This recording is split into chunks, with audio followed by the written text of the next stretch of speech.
Assalamualaikum warahmatullahi wabarakatuh.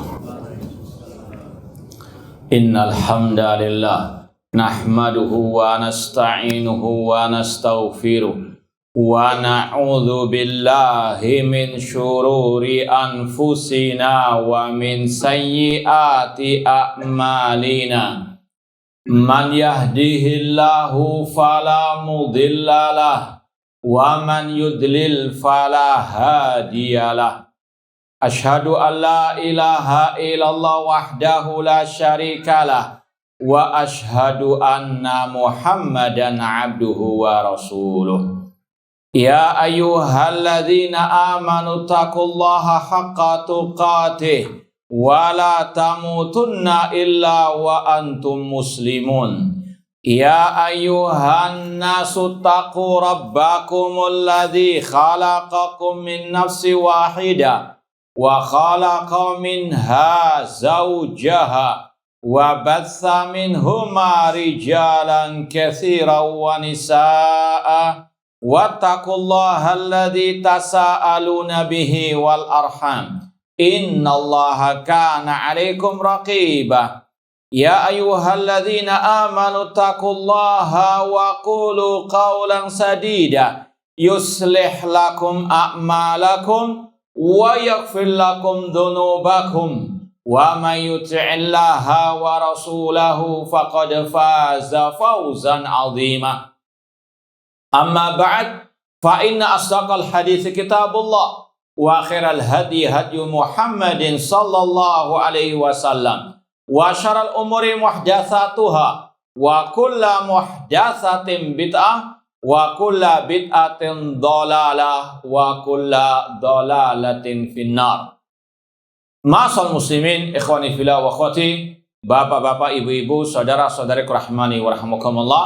Alhamdulillah, segala puji bagi Allah Subhanahu wa taala yang mempertemukan kita kembali dalam kajian kitab Al-Usul As-Sittah, 6 prinsip dasar agama yang disusun atau ditulis oleh Fadilatul Syekh Al-Allamah Syekhul Islam Muhammad bin Abdul Wahhab rahimahullahu ta'ala. Semoga Allah Subhanahu wa ta'ala senantiasa menambahkan kepada kita ilmu yang bermanfaat dan al-amal as-soleh.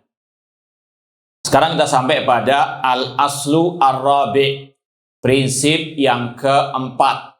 Kalau kita mengulang sedikit, prinsip yang pertama berkaitan dengan masalah at-tauhid dan larangan dari kesyirikan.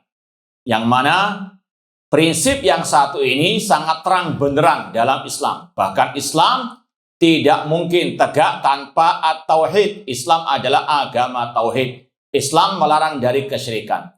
Meskipun jelas prinsip yang satu ini, masih banyak kaum muslimin yang jatuh ke dalam kesyirikan, penyembahan kepada selain Allah. Kemudian prinsip yang kedua berkaitan dengan persatuan umat Islam. Islam mengajarkan persatuan, namun persatuan yang hakiki. Bukan persatuan yang abal-abal, bukan persatuan yang semu, namun persatuan di atas tauhid, persatuan di atas sunnah Rasulullah sallallahu alaihi wasallam. Kemudian prinsip yang ketiga berkaitan dengan wajib mendengar dan taat kepada pemimpin kaum muslimin yang zalim maupun yang adil. Dan ini prinsip yang terang benderang dalam ayat Al-Quran, dalam banyak hadis dari Rasulullah sallallahu alaihi wasallam. Meskipun demikian, masih banyak dari kaum muslimin yang menyimpang dari prinsip yang sangat terang benderang ini. Kemudian yang keempat, al-asr rabi', bayanul ilmi wal ulama wal fiqhi wal fuqaha. Tentang masalah ilmu dan para ulama, tentang masalah fikih dan para fuqaha. Artinya, Islam sangat menganjurkan kita untuk belajar ilmu. Dan Al-Quran serta sunnah Rasulullah SAW banyak menyebutkan keutamaan-keutamaan orang yang belajar ilmu. Allah berfirman, yarfa'illahu alladhina amanu minkum walladhina utul ilma darajat. Allah mengangkat derajat orang beriman di antara kalian dan yang diberi ilmu beberapa derajat. Bahkan Allah juga mengatakan narfa'u darajatin man nasya. Kami angkat derajat orang-orang yang kami kehendaki, kata Imam Malik, ai bil ilmu, dengan ilmu. Bahkan Allah mensejajarkan para ulama dengan para malaikat lewat firman-Nya, syahidallahu annahu la ilaha illa huwa wal malaikatu wa ulul ilmi qa'iman bil qisti.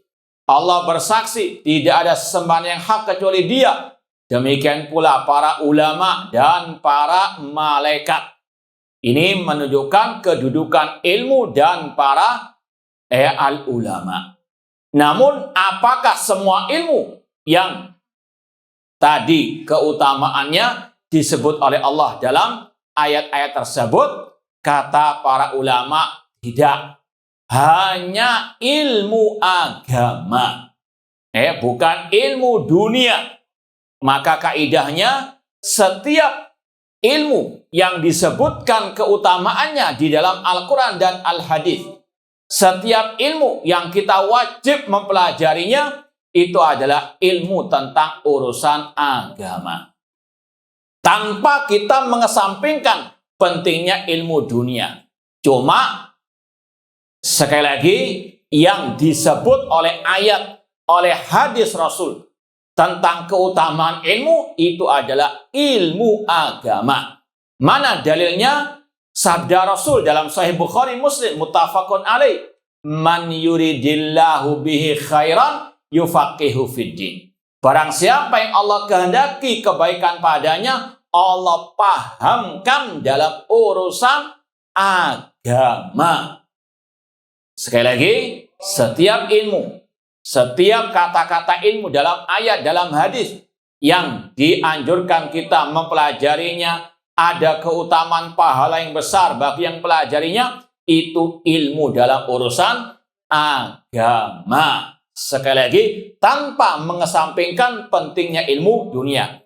Cuma jangan sampai salah menggunakan ayat, salah menggunakan hadis untuk ilmu dunia. Contoh, ada guru matematika masuk kelas, sebelum ngajar matematika, bacakan ayat tadi. Yarfa'illahu alladhina amanu minkum walain utul ilma darajat. Belajar ilmu matematika itu mengangkat derajat seseorang. Nah, ini salah menggunakan ayat. Ya, meskipun penting ilmu matematika. Kalau nggak tahu ilmu matematika, nggak bisa dagang nanti. Hitung-hitungan nggak bisa. Cuma jangan pakai ayat, pakai hadis untuk menunjukkan pentingnya ilmu matematika tersebut. Ya, sekali lagi, ilmu yang ada keutamaannya dalam ayat, dalam hadis, itu hanya ilmu agama. Kemudian yang paling penting, dan ini inti pembahasannya, apa yang disebut ilmu agama? Apakah ilmu filsafat? Apakah ilmu kalam yang hanya berdasarkan ucapan Aristoteles, Toples, atau Aristo dan seterusnya? Itu bukan. Apakah ilmu tasawuf yang dikarang-karang sendiri oleh sebagian orang, atau ilmu-ilmu yang tidak pernah diajarkan oleh Allah dan Rasulnya? Tentu bukan itu. Ilmu yang dikatakan wajib dipelajari dari ilmu agama adalah ilmu yang berdasarkan qala Allah wa qala Rasul.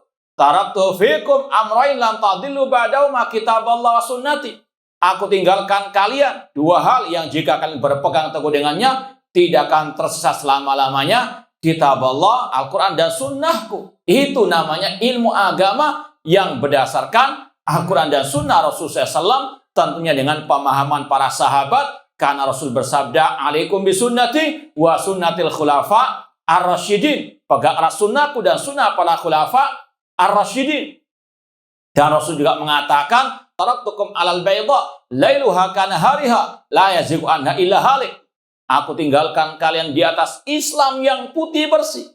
Ini Islam yang wajib kita pelajari. Islam ala Rasul SAW. Islam yang diajarkan oleh Rasul kepada para sahabat. Ini ilmu, sekali lagi, yang wajib dipelajari sebagaimana sabda Rasul, talabul ilmi faridatun ala kulli muslimin. Belajar ilmu wajib bagi setiap muslim. Namun bukan semua ilmu yang dipelajari oleh manusia. Namun ilmu yang diajarkan Rasul kepada para sahabat Rasul sallallahu alaihi wasallam, ilmu yang berdasarkan Al-Quran dan Sunnah dengan pemahaman para salafus saleh. Sebagaimana kata Al-Imam Ibnu Qayyim rahimahullah, al-ilmu ma qala Allah wa qala Rasul wa qala sahabat. Namanya ilmu agama itu adalah qala Allah, firman Allah, qala Rasul, sabda Rasul, wa qala sahabat, dan yang dikatakan dipahami oleh para sahabat Rasul sallallahu alaihi wasallam. Ini yang harus kita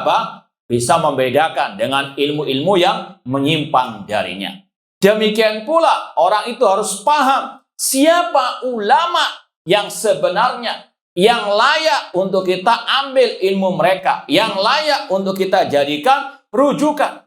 Allah dan Rasulnya sudah menjelaskan dengan terang benderang siapa ulama yang selayaknya untuk kita ikuti, yang selayaknya untuk kita jadikan sebagai rujukan. Fas'alu ahla dzikri in kuntum la ta'lamun. Bertanyalah kepada ahli dzikri, para ulama, jika kalian tidak mengetahui. Rasul SAW dengan tegasnya mengatakan, al-ulama warasatul anbiya.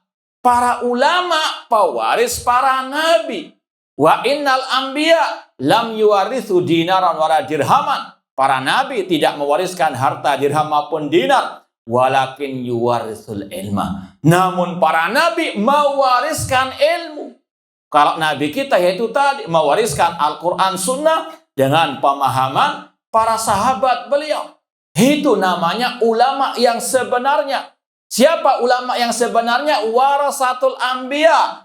Yang ceramahnya, tulisannya hanya mengikuti apa kata Rasulullah sallallahu alaihi wasallam. Apalagi dalam masalah at-tauhid, dalam masalah al-aqidah.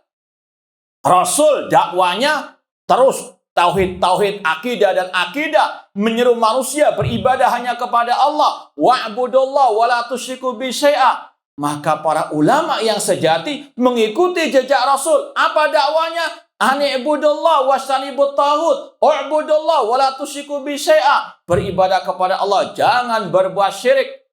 Rasul mengatakan, la'anallahu al-yahuda wan nasara ittakhadhu qubur anbiya masajid. Allah melaknat orang Yahudi dan Nasara yang menjadikan kuburan nabi mereka sebagai masjid. Rasul bahkan berdoa, Allahumma la tajri qabri wathanan yu'bad. Ya Allah, jangan engkau jadikan kuburanku sebagai berhala yang disembah selain Allah. Ini namanya warisan Nabi Muhammad SAW. Maka ulama yang benar mewarisi hal ini. Dakwah tauhid, menyampaikan kepada umat, ya, ani'budullah, sembahlah Allah, serahkan doa, istighosah, menyembelih, bernadar hanya kepada Allah. Jangan mengkeramatkan kuburan, jangan menyembah kuburan, jangan menyembah yang dikubur siapapun mereka. Ini namanya ulama warasatul anbiya. Bukan malah menyeru orang mengkeramatkan kuburan, meminta kepada kuburan dan seterusnya. Ini bukan warasatul anbiya.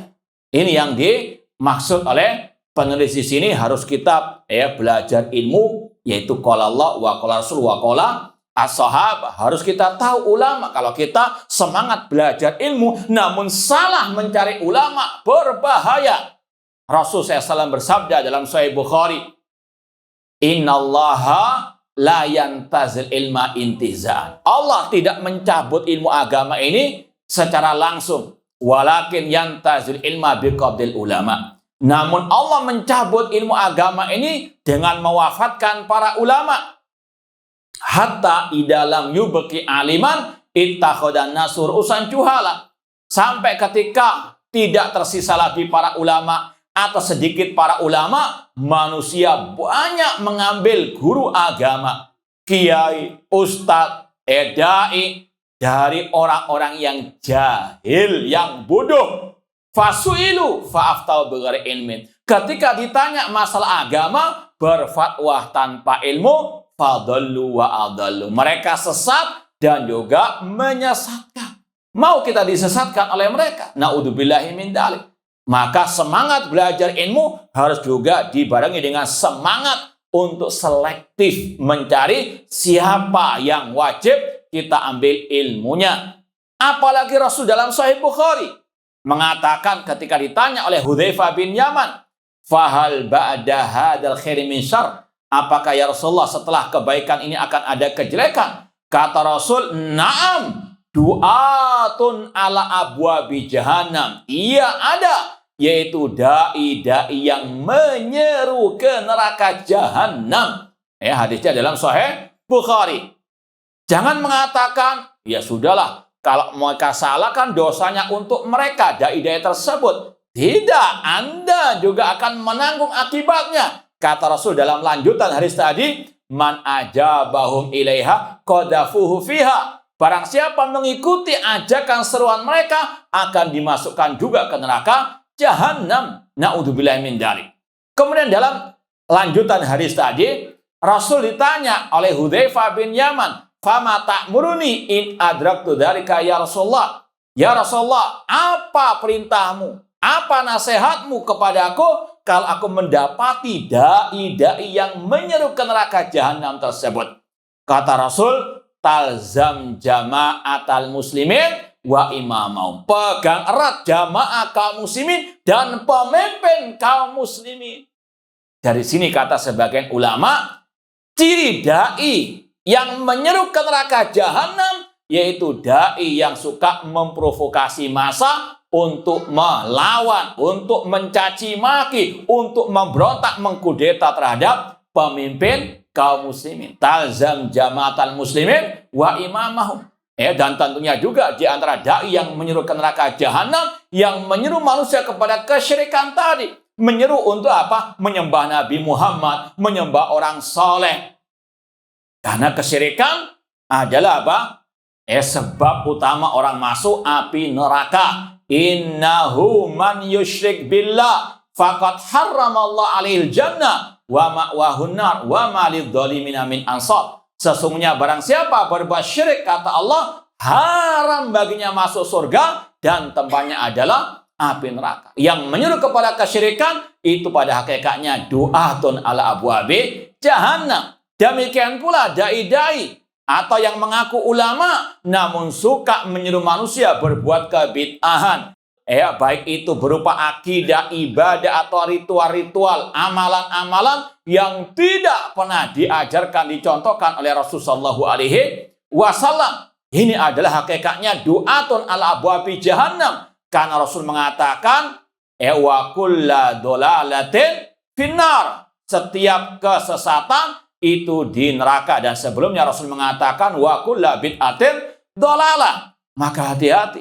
Ini sekali lagi peringatan dari Rasulullah SAW. Semangat belajar ilmu harus juga dibarengi dengan semangat selektif, antusias memilah dan memilih siapa ulama yang selayak dijadikan panutan. Dan ini juga perintah dari Allah Subhanahu wa taala, wa qad nazzala 'alaikum fil kitabi an idza sami'tum ayatillah yukfaru biha wa yustahza'u biha fala taqudu ma'hum. Telah diturunkan atas kalian di dalam Al-Qur'an apabila ayat-ayat Allah dikufuri, diperolok, maka jangan duduk bersama mereka. Kata ulama tafsir di antaranya Abdullah bin Abbas radhiyallahu anhuma, di antara yang disebut dengan memperolok ayat-ayat Allah adalah ahlul bid'ah, karena mereka suka mengotak-atik ayat-ayat Al-Quran. Contoh misalnya Allah berfirman, Ar-Rahman 'alal arsy istawa. Allah itu istawa di atas ars. Ulama salaf dari kalangan sahabat Abdullah bin Abbas, dari kalangan tabi'in Abul Aliyah Mujahid, mereka mentafsirkan istawa ala wartafa. Allah tinggi di atas ars. Sebagian orang mengatakan maknanya menguasai ars. Maka ini adalah tafsir yang batil, menyelisih tafsir salaf. Ini namanya mengotak-atik, mentakwil, mentafsirkan ayat sesuai dengan hawa nafsunya. Ini yang kata Allah tadi, fala taqudum. Jangan duduk bersama mereka. Jangan menimba ilmu dari orang-orang yang suka mengotak-atik, mentafsirkan ayat sesuai dengan akal pikirannya, tidak kembali kepada tafsirnya para sahabat Rasulullah SAW. Dulu Abdullah bin Abbas radhiyallahu anhuma diutus oleh Ali bin Abi Thalib untuk berdialog dengan kelompok Al-Khawarij, mbahnya teroris. ketika mereka mau memberontak kepada Ali bin Abi Thalib dengan tuduhan Ali bin Abi Thalib kafir, dengan tuduhan karena Ali bin Abi Thalib tidak berhukum dengan hukum Allah. Mereka mengatakan, wa man lam yahkum bima anzalallahu faulaika humul kafirun. Barang siapa tidak berhukum dengan hukum Allah, kafir, murtad. Ali bin Abi Thalib, kata mereka, murtad. Maka Abdullah bin Abbas diutus kepada mereka, kemudian beliau mengatakan, ji'tukum min indi ashabi Rasul sallallahu. Aku diutus dari kalangan para sahabat Rasul, minal muhajirin wal ansar, dari kalangan muhajirin dan kaum al-ansar, alladzina nazala alaihimul Qur'an, yang Al-Qur'an diturunkan kepada mereka, wahum a'lam bitafsiri minkum, dan mereka lebih tahu tentang tafsir ayat daripada kalian. Di antaranya tadi ayat 44 dari surat Al-Maidah, faulaika humul kafirun. Barang siapa nggak berhukum dengan hukum Allah, maka mereka kafir. Kata Abdullah bin Abbas, ahli tafsir dari kalangan sahabat yang telah mendapatkan doanya Rasul, Allahumma faqihu fiddin wa alimu ta'wil. Kata beliau, kufrun duna kufrin. Mereka kafir, kufur kecil. Tidak semutlak ya ucapan kelompok Khawarij atau kelompok teroris sampai detik ini. Kelompok teroris tetap memahami Al-Maidah itu barang siapa yang tidak berhukum dengan hukum Allah mutlak kafir. Ya, bahkan dulu ada buku yang judulnya Kafir Tanpa Sadar, memakai ayat tadi dengan mengatakan kalau presiden nggak berhukum dengan hukum Allah, dia kafir. MPR-nya kafir, DPR-nya kafir, menterinya kafir, aparat keamanannya kafir, bahkan mungkin satpamnya juga kafir semuanya. Naudzubillah min dzalik. Kenapa? Salah tafsir. Ini berbahaya. Orang-orang yang mentafsirkan sesuai dengan hawa nafsunya, dan itu sumber terorisme sampai detik ini. Ya, kenapa mereka ngebom? Kenapa mereka menghalalkan darah kaum muslimin? Tuduhannya kaum muslimin tidak berhukum dengan hukum Allah, maka halal darah mereka. Naudzubillah min dzalik. Maka harus selektif kaum muslimin dalam apa? Mencari rujukan dalam al-ilmu. Ma'asal muslimin, ikhwani fillah wa akhwati rahimani wa rahmakumullah. Kemudian Asy-Syaikh berkata, wa bayanu man tashabbaha bihim wa laysa minhum. Prinsip yang keempat ini menjelaskan siapa orang-orang yang berpura-pura jadi ulama. Dia bukan ulama, namun pura-pura jadi ulama. Harus kita bedakan. Siapa ulama itu? Apakah yang surbannya 1 meter? Tasbihnya 2 meter? Pakai jubah. Ya, tadi namanya ulama yang mewarisi ilmunya Nabi. Ceramahnya qala Allah, qala Rasul, wa qala sahabat. Ini referensinya dari ulama salaf. Ini referensinya kitab dan seterusnya. Bukan hanya yang pintar retorika. Bukan yang hanya gelarnya akademik. Mungkin 1 meter, profesor, doktor, dan seterusnya. Tidak mesti. Mereka di atas apa? Al-ilmu. Tadi Rasul telah memberikan kepada kita kategori siapa ulama yang wajib dijadikan panutan. Al-ulama warasatul anbiya, mewarisi dakwahnya Nabi, dakwah kepada tauhid, yang mewarisi akidahnya Nabi. Contohnya tadi, Nabi SAW yang sudah kita lewati penjelasannya dalam prinsip yang ketiga. Beliau sangat amat memerintahkan kaum muslimin untuk mendengar dan taat kepada pemimpin kaum muslimin. Untuk menghormati pemimpin kaum muslimin. Bagaimanapun keadaan mereka. Rasul mengatakan, man akrama sultanal akramahullah. Dan Rasul Shallallahu Alaihi Wasallam melarang kudeta terhadap pemimpin kaum muslimin. Dan itu ijma ahli sunnah. Ini yang apa? Diwariskan oleh Nabi. Yang mewarisi ajaran ini adalah ulama warasatul anbiya, bukan yang menjadi provokator sampai naudzubillah min dzalik, mencaci maki pemimpin, memberontak terhadap pemimpin. Ini bukan al-ulama warasatul al-anbiya. Ini yang wajib untuk disampaikan. Hati-hati dengan orang-orang yang asalnya jahil namun pura-pura jadi ulama. Kalau istilah kita, jahil namun ngelama. Tahu ngelama? Kurang ajar ataupun yang sangat amat menyimpang. Wa qad bayyana Allah Ta'ala hadal asla fi awali suratil Baqarah. Dan Allah Subhanahu wa taala telah menjelaskan hal ini dalam awal surat Al-Baqarah min qaulihi ya bani Israil adhkuru ni'mati allati an'amtu 'alaikum wa afu bi ahdi ufi bi ahdikum ila qaulihi qabla dzikri Ibrahim alaihissalam ya bani Israil ila akhirih. Ya Allah berfirman yang artinya wahai bani Israel ingatlah nikmatku atas kalian dan aufu bi ahdi penuhilah janji kepadaku akan memenuhi janji kepada kalian. Kemudian sampai ayat yang panjang, intinya di situ kata ulama ada kata-kata wala talbisul haqqa bil batil. Jangan mencampur adukan antara yang hak dengan yang batil. Itu bukan ciri ulama. Ulama sebagaimana kata Rasul, la tazalu ta'ifatun min ummati zahirin al-haqqi la yadur man khadalahum wala man khalafahum hatta ya'ti amrullah wa hum ala dzalik. Senantiasa ada sekelompok dari umatku yang tegak di atas kebenaran, nampak di atas kebenaran, tidak memadaratkan mereka, yang mencaci maki, mencampakkan mereka sampai datangnya perkara Allah. Yang hak dikatakan hak meskipun pahit rasanya, yang syirik dikatakan syirik meskipun banyak yang mencaci maki, yang membuli. Jangankan kita, para anbiya, Nabi Nuh alaihissalam ketika berkata, ya qaumi ibudullah ma'lakum min ilahin ghairu. Wahai kaumku, ibadahilah Allah saja, sekali-kali kalian tidak memiliki sesembahan yang hak kecuali Allah. Apa jawaban dari kaum beliau? Allah mengatakan, qalal mala'ul ladina min qaumihi inna lanaraka fi dhalalin mubin. Sesungguhnya kami, kata para tokoh-tokoh kaum Nabi Nuh, kami menganggapmu fi dhalalin mubin, dalam kesesatan yang nyata. Ini Nabi Nuh dikatakan sesat karena dakwah tauhid. Maka sekali lagi, Taifah al-Mansurah, kata Abdullah bin Mubarak, ulama tabi'in dan yang lainnya, mereka adalah ashabul hadis. Mereka adalah para ulama. Siapa mereka? Apa ciri mereka? Nampak di atas kebenaran. Jangan sudah tahu ini tauhid, ini syirik, namun apa? Dia membisu, belajar di negeri tauhid tentang akidah sampai di negeri kita menyuruh kepada kesyirikan atau mencampur adukan antara yang hak dengan yang batil.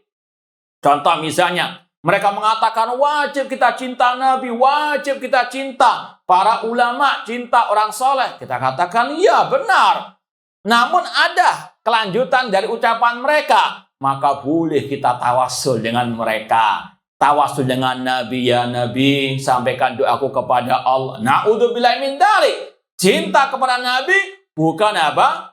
Tawasul atau minta kepada Nabi setelah Nabi meninggal dunia. Para sahabat, orang yang paling cinta kepada Nabi. Namun tidak pernah setelah Rasul meninggal mereka mengkeramatkan kuburannya. Tidak pernah mereka minta kepada Nabi SAW. Cinta Nabi wajib, namun bukan menuhankan Nabi. Itu namanya apa? Talbisul haqqa bil batil. Mencampur adukan antara yang hak dengan yang batil. Yang hak cinta Nabi, yang batil menuhankan, meminta kepada Nabi. Itu bukan ciri ulama. Ulama yang hak, warasatul anbiya, mengatakan yang hak itu hak, batil itu batil. Meskipun tadi ada yang mencampakkan, menyaci maki, yang menyelisihi, yang membuli dan seterusnya. Namun tadi kata Rasul, Taifah Mansurah, dan itu adalah diantaranya ciri para ulama, zahirin al-haq, nampak di atas kebenaran.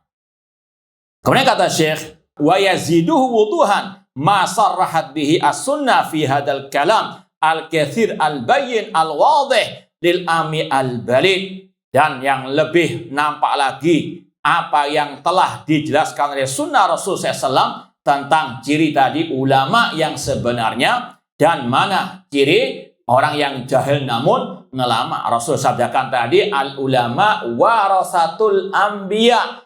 Namanya ulama itu pewaris para nabi. Bukan malah yang menyimpang dari ajaran Nabi. Bukan malah yang ngeminteri Nabi SAW. Contohnya, Rasul mengatakan, yanzilu rabbuna tabaraka wa ta'ala. Rabb kita turun sepertiga malam terakhir ke langit dunia. Seraya berfirman, man yad'uni fa astajibala. Siapa yang berdoa kepadaku, aku akan kabulkan.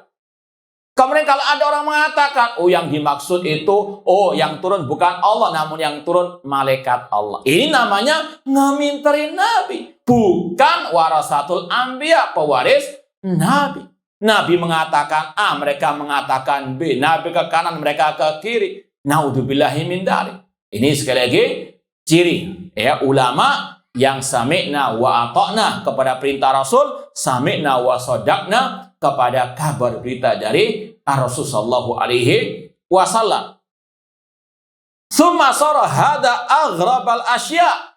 Namun prinsip yang satu ini sekarang menjadi asing di tengah-tengah manusia.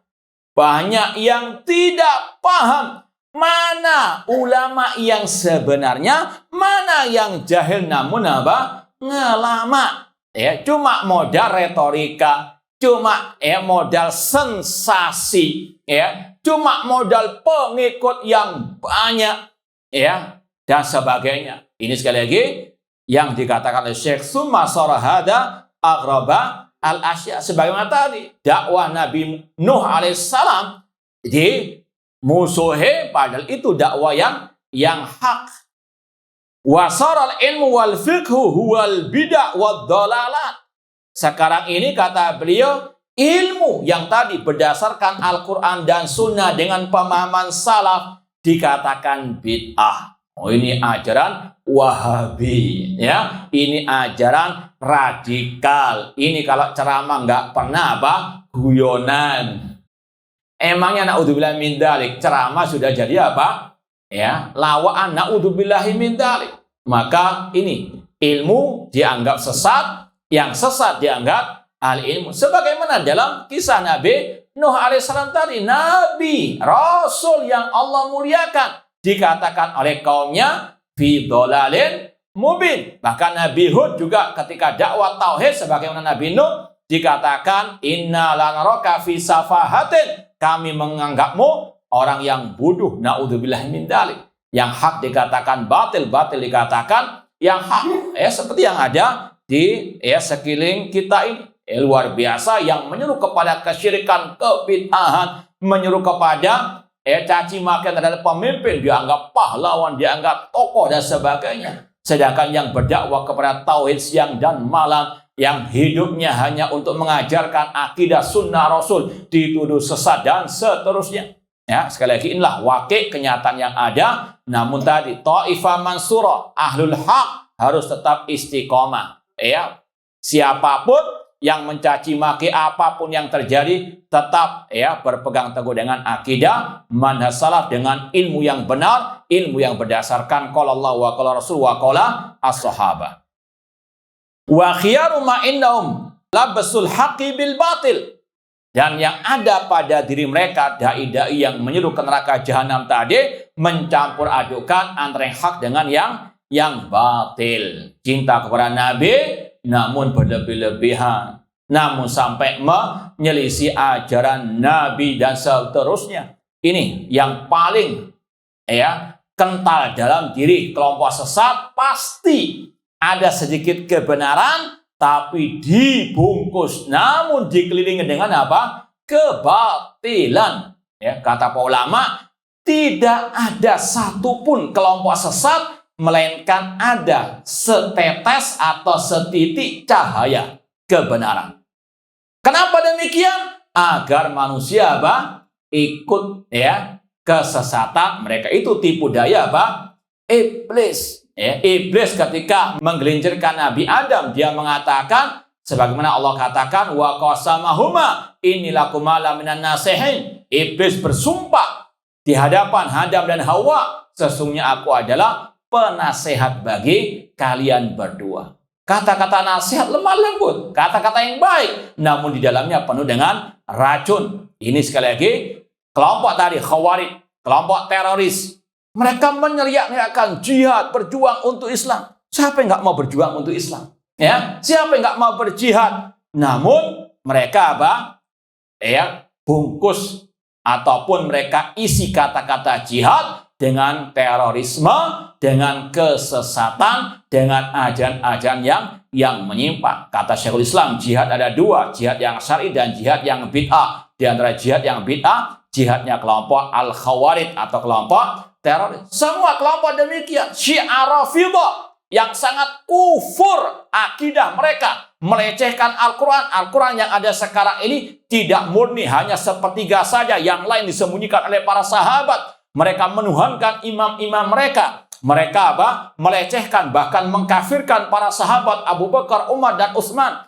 Bahkan mereka punya doa Sonamai Quraisy, ya Allah laknatlah dua berhala Quraisy, yang mereka maksud Abu Bakar wa Umar. Mereka ini sekali lagi gudangnya syirik, gudangnya kufur, gudangnya kemunafikan, gudangnya kesesatan. Namun mereka tutupi dengan kata-kata cinta ahlul bait. Itu yang dikatakan para ulama. Setiap kelompok sesat pasti ada syiar-syiar yang menunjukkan kebenaran meskipun tadi. Seperti dukun kata Rasul. Dukun itu satu. Ramalannya yang benar, 100 yang dusta. Cuma maklarnya pinter. Yang disebarkan yang yang benar satu itu saja, yang 100 mereka sembunyikan. Maka hati-hati. Makanya kata Syekh di sini, intinya mereka suka mencampur adukan antara yang hak dengan yang batil. Wasaral ilmu alladhi faradahu Allah Ta'ala al-khalqi wa madahu la yatafawa bihi illa zindikun aw majnun.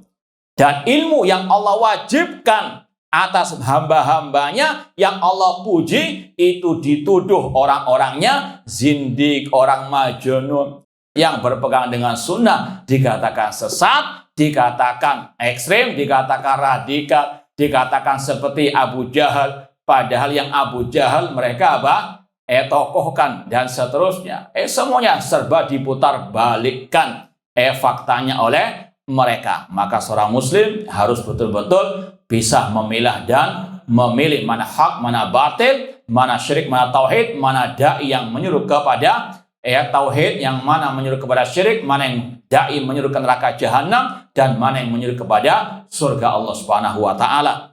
Kemudian yang terakhir kata beliau, wasara man angkarahu wa adahu wa sannafa fit tahdhir minhu wan nahyi anhu huwal faqihul alim. Sedangkan yang mencaci maki dai yang menyuruh kepada tauhid dan sunnah, yang melarang dari kesyirikan, itu yang sekali lagi yang batil, ahlul batil, dikatakan orang alim, dikatakan orang faqih. Kenapa? Karena followernya banyak, kata pengikutnya banyak. Karena surbanya tadi 1 meter, naudzubillahi min dzalik. Ukurannya bukan qala Allah wa qala Rasul sallallahu naun hawa an-nafs. Maka sekolah muslim muslimah sekali lagi harus paham, ilmu adalah qala Allah, firman Allah, qala Rasul, wa qala sahabat. Makanya kalau antum misalnya di medsos, jangan asal nge-share, jangan asal posting, jangan asal menerima begitu saja. Timbang dengan qala Allah wa qala Rasul wa qala sahabat. Jangan asal mengatakan ini kalimat yang menyentuh hati.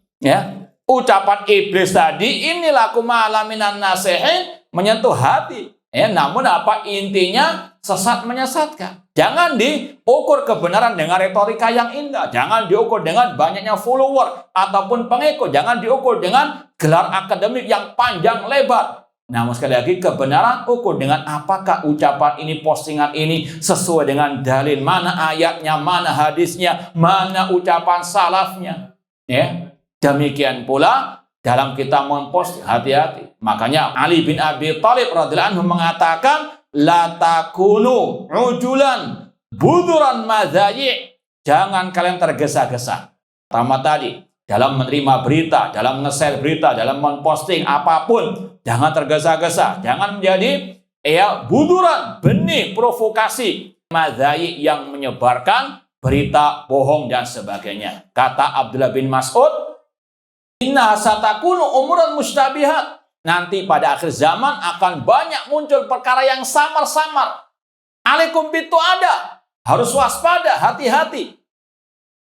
Li'antakuna tabi'an fil khairi khairun laka min antakuna ra'san fisyar. Lebih baik Anda menjadi ekor kebenaran daripada Anda menjadi kepala kejelekan alias provokator. Lebih baik kita mengikuti apa kata Rasul, kata para sahabat. Jangan membuat sensasi, jangan membuat ajan-ajan baru. Itu kata beliau, khairun laka min antakuna ra'san fisyar. Nas'allahu ta'ala as-salamata wal afiyah. Semoga Allah menyelamatkan kita di dunia wal akhirah. Baik. Soal jawab atau tutup langsung? Nah, kalau ada mau yang tanya silakan, terutama berkaitan dengan pembahasan kita tadi. Wallahu ta'ala alam. Assalamualaikum Ustaz. Waalaikumsalam warahmatullahi wabarakatuh. Bagaimana dengan orang-orang yang tidak percaya dengan hadis? Karena hadis itu kan perkataan manusia. Syukran Ustaz. Ada dua Ustaz dari satu pertanyaan, dari satu orang. Satu-satu aja, ya, kalian lupa nanti. Yang pertama, kalau orang itu setelah mutlak menolak, mengingkari hadis Rasulullah SAW, maka dia bukan dari orang muslimin. Karena apalah artinya dia mengucapkan asyhadu anna Muhammad Rasulullah kalau tidak mempercayai sabda Rasulullah SAW. Dan kata-kata itu ucapan manusia, kita katakan al-hadis itu wahyu dari Allah Subhanahu wa ta'ala. Yang mengingkari hadis itu juga mengingkari Al-Quran. Karena apa? Al-Quran yang memerintahkan kita mengikuti Rasul, mengikuti sabda Rasul. Allah berfirman dalam surat Al-Hasyr ayat yang ke-7, wa ma atakumur rasulu fakhudhu. Apa yang diajarkan Rasul, ambillah. Di antaranya apa tadi hadis? Kalau orang itu mengatakan tidak mau menerima hadis Rasul, maka dia keluar dari al-Islam.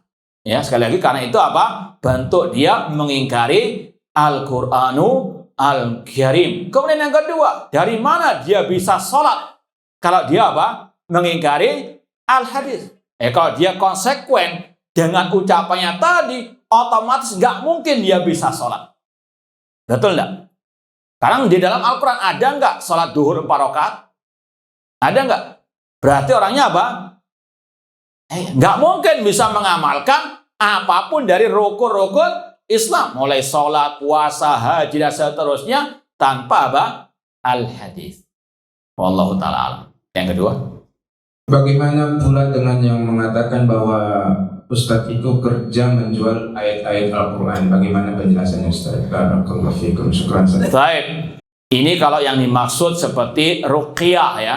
Kata para ulama di zaman salaf tidak ada klinik ruqyah.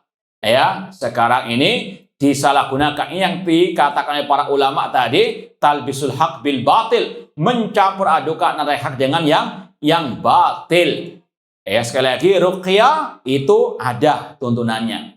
Cuma jangan dijadikan sebagai apa? Profesi. Ya, jual air minum ya dengan harga yang mahal padahal sama-sama apa? Air putihnya dengan alasan ini sudah dapat apa? Baca-bacaan dari fulan ya, dari kiai, dari ustadz fulan dan seterusnya. Tidak ada para apa? Salaf yang mengajarkan demikian. Paham ya? Sekali lagi, ruqyah syar'iyah ada, cuma bukan dengan cara seperti itu, apalagi tadi buka klinik apa? Ruqyah. Kata ulama tidak ada apa? Salaf yang membuka klinik ruqyah tersebut. Nah, wallahu ta'ala alam. Ada lagi atau mau cukup? Baik. Ini yang bisa kita sampaikan, kurang lebihnya mohon maaf. Wa jazakumullahu khairan. Aqulu qouli hadza wa akhiru da'wana anil hamdulillahi rabbil alamin. Wassalamualaikum warahmatullahi wabarakatuh.